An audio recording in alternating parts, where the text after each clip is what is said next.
I'm very pleased to welcome the most eminent scholars in the Muslim world, and I welcome them to this program. I will ask all of them the one question which I think is very important for young people in the Muslim world. They want to know the answer. And the question is, our Prophet Muhammad sallallahu alaihi wasallam, from the time he arrived in Medina in 622 to the time he left us in 632, what did he do to transform these people from people who had no relevance in the world, and the same people became leaders of the world? So I would really like to start with you, Dr. Sayyid Hussain Nasir. I basically want to ask you this question, that what in your opinion was this, what led to this transformation? Please. I'm very glad that you have chosen this question, because during the last century or so, certain trends in the Islamic world have tried to belittle the significance of the Prophet ﷺ in Islam itself. We see that in various ways in various countries, including some movements here on. And so it's very, very important to pay attention. It was once said that in order to love God, God has to love you. And God does not love the person who does not love his prophet. So the love of the prophet, which is foundation for the respect for him and following his uswa, are fundamental to the Islamic religion. And the Quran is very succinct in mentioning that for Surah you have the uswa hasana, the best example, the best model to follow in life. So any Muslim who believes in God must accept, of course, the text of the Quran, which means to follow the uswa of the Prophet. Uswa is a very wide-ranging word, has many, many meanings.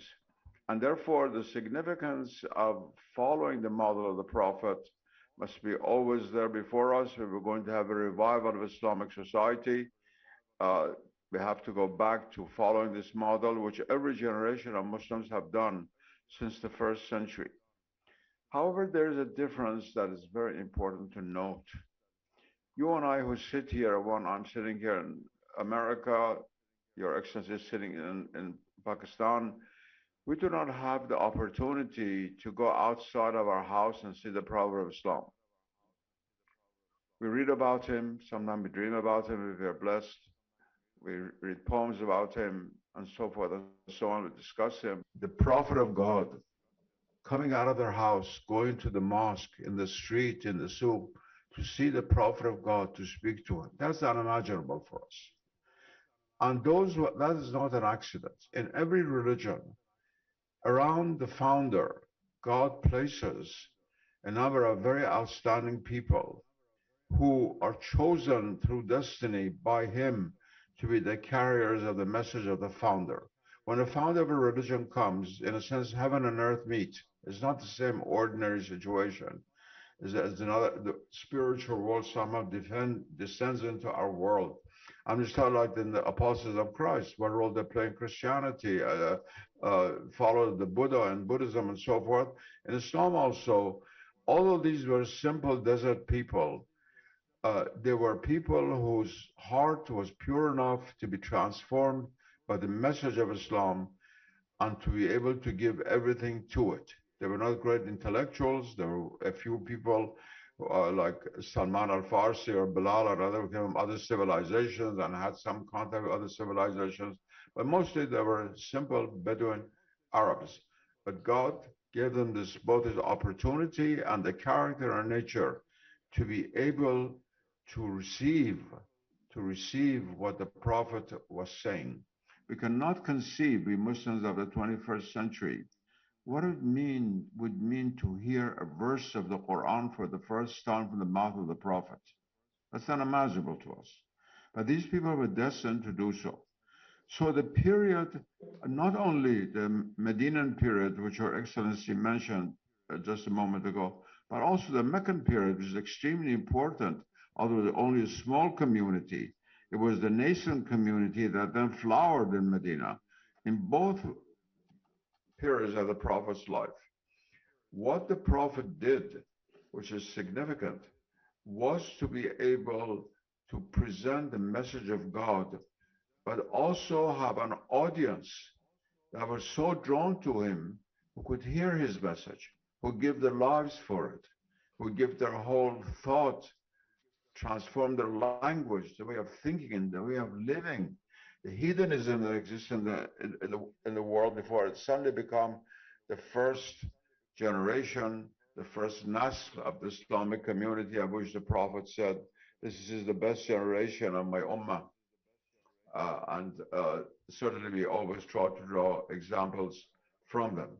So what we have to do is to understand this providential situation, which we cannot share in because God has chosen us to be born in Pakistan and Iran, myself, and other places 1400 years later, but in which we can share by the fact that the presence of God at a particular moment of history creates events which are meta-temporal.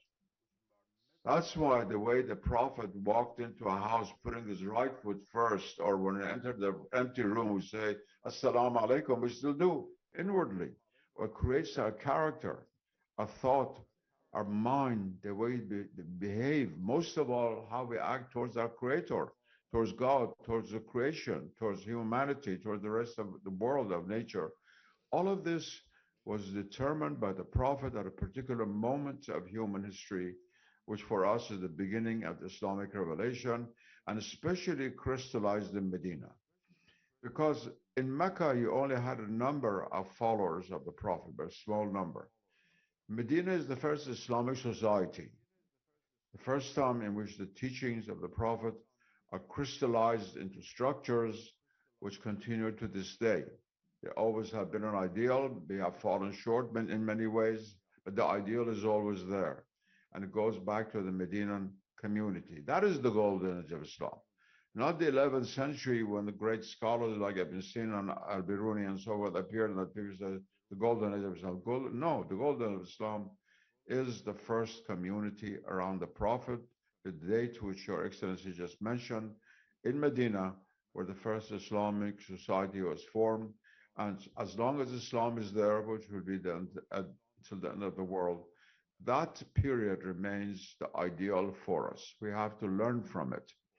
And we have to learn from it, not in matters which have changed, how to get on a bus or a train, but on spiritual, moral attitudes, on intellectual knowledge, on what really determines our view of the nature of reality. That has not changed. All the talk that we give about evolution and change and development and modernism, it's all superficial. Two and two is still four. Thank you. Um, I would like to